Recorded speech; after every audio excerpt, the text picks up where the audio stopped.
What's up, everybody, and welcome to BioS3 Raw TV. Today we're going to take on a topic that, I think it's important to put up or shut up. And someone came out and challenged me. I can't find the stupid comment now. Well, not stupid comment, but the comment now. And, some people, let me adjust this camera again. I'm getting bad angles with these cameras all lately. Some people would say, well, why do you even bother? Why do you feel like you have something to prove? Well, he basically called me out and said, how can you talk about being in contest shape when you've never even been as lean as Mark Lobliner? Mark Lobliner gets more shredded than you in contest shape. And that comment would be 100% true. Mark Lobliner does. Now, let me explain what the difference between me and Mark Lobliner's physiques are. Now, each physique has its own unique talents, okay? Things that you want to play on, strengths, if you will. Mine is shape. All my muscles have good shape to them, my bone structure, my symmetry. And that's something I don't necessarily train for, it just happens. It's just the way I was born. I've been training forearms and calves and traps since I was a very young teen, so I don't have any missing body parts. Everything flows very well together. My legs lack a little bit because I didn't train them for about 4 years while I was a professional wrestler. There was no need to train them, and they actually just got in the way if they were too big, so I had 4 years of lagging on my leg training. So why don't I come in that gnarly, super conditioned look? Here's what happens. Mark can come in super gnarly, grainy, hard, and that's one of his strengths because he doesn't lose fullness and he doesn't lose size. I do lose fullness, I do lose size. Now, I have come in as tight as I possibly can in the past, and then I go to the judges and say, what's your critique? And they're like, come in fuller, come in bigger. Okay, so if I come in fuller, bigger, I lose a little bit of that conditioning. So now I need to find a balance of how hard to come in, how big to come in, and how full to come in, which is very difficult. But as Lobliner actually knows, he went out to the Woodbridge show, and he beat the heavyweight class. He won the heavyweight class, but he lost the overall to someone that had a different type of physique. He was smaller, not as conditioned, but his shape was better. And a lot of times, judges will look at somebody with better shape and choose that over somebody with gnarly conditioning or size. A lot of times. I went to the Pittsburgh in 2009, and the lightest competitor on stage, okay, the lightest. I was 199 in the heavyweight division, and there were guys that were bigger than me and more muscular than me. Lo and behold, I'm standing there with like 20 guys, and I call out in the first call out. I'm in the top 4. How did I just beat all these mass monsters and these guys that are hard as rocks when I wasn't as hard as them and I wasn't as big as them? It was my natural genetic given shape, and I was able to come in very full for that competition. So I sacrificed a little bit of the conditioning to come in full. Now, in 2006, now you're going to see pictures up here, and it'll have the dates and my body weight. You'll see how it fluctuates through there. I tried to come in harder, and what happens is I flattened out. Now, when I took the pictures to the judges and said, what should I do? Bigger, fuller, not harder. So the critique has never been be harder unless I came into a show completely fat, which I've done before too. I was a super heavyweight. Decided to jump in a show and get my national qualification, which happened.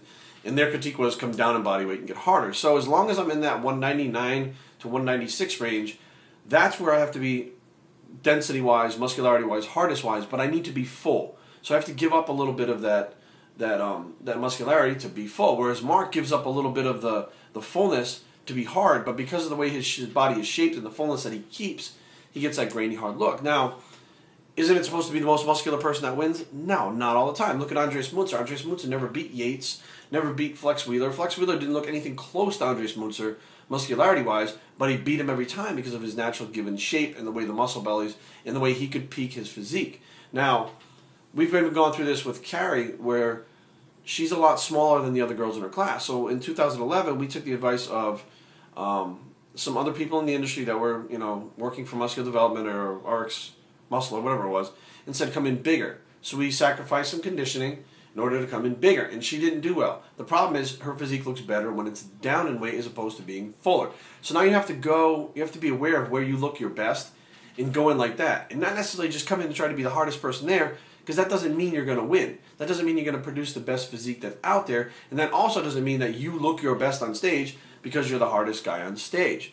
So this is why I don't have that gnarly look. It's not that I haven't done it before. When I was younger, I used to diet myself down to the bone, but what I did was sacrifice size. I lose muscle very quickly when I start going down below a certain body weight and body fat, and once I flatten out, that's it. My physique looks terrible. So you'll see some of these, 2008, you'll see very full, hard, dry. You'll see the 2006 photo. on there where I'm very pale. This is before I get my tan on. That was the one I was sucking down for. I just told you about that. I flattened out for. I was hard and grainy, but when I got on stage, I lacked that pop that my physique needs. Once that upper chest flattens out on me, and I start to lose my delts, my shape starts to get all distorted. So now I don't not only have the mass that I had, I don't have the shape, but I'm really muscular, but I'm flat, so I don't have the same pop. It's not as impressive. So this is why, and I'm glad that you brought that up, because a lot of people just run away and say, well, I just know what he's talking about, or they would attack the person for questioning them. I appreciate you questioning me so that I can explain to you guys that, you know, it's not about the most muscular guy. It's not about the hardest guy. It's not about the most gnarly, grainy-looking guy up there. That when you go into a competition, you have to have a plan. You don't just diet down till there's nothing left of you and you see every striation on your body, because that doesn't mean you're going to win. It doesn't mean you're going to beat anybody. You have to go where you look your best.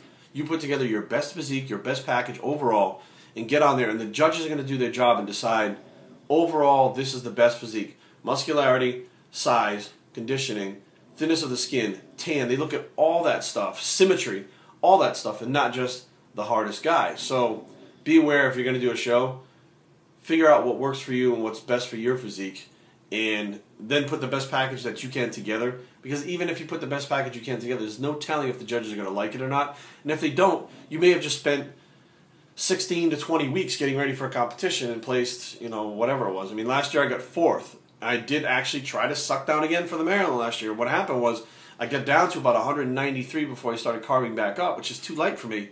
And afterwards, a critique from the judges, they said hardness was good, lower back was good, waist was small, glutes were in, lacked the pop. And I think that's what happens to people. Oh, he's not grainy, he's not hard. You lack that fullness and pop, which my physique needs. And when I hit a pose, everything pops out in splinters. If I don't have that, the judges, the only thing they said last year, color was good, everything was good, fuller, need to be fuller. So, I mean, this whole thing is like an experiment in the works. Like, you'll never nail your best conditioning and size. If you can do it once in a career, you're doing great. Cutler was 2001. Yates was 1993. You know, you'll hear people over and over again, you could never duplicate that, because that's when you nailed it perfectly. You were as hard as you could be, as full as you could be, as big as you could be, and you nailed it. And that happens about once in a career. So I'm hoping, fingers crossed, that I still have that best in me and I haven't already produced the best physique. Because that kind of sucks when you've already produced it and you're just chasing something you can't get. So, biosctraining@gmail.com. Leave comments down below. Here's the new mantra, guys. I kind of like it. I didn't even realize it when I was saying it, but BioS3 says, you can't run with the big dogs when you piss like a puppy. And we're out.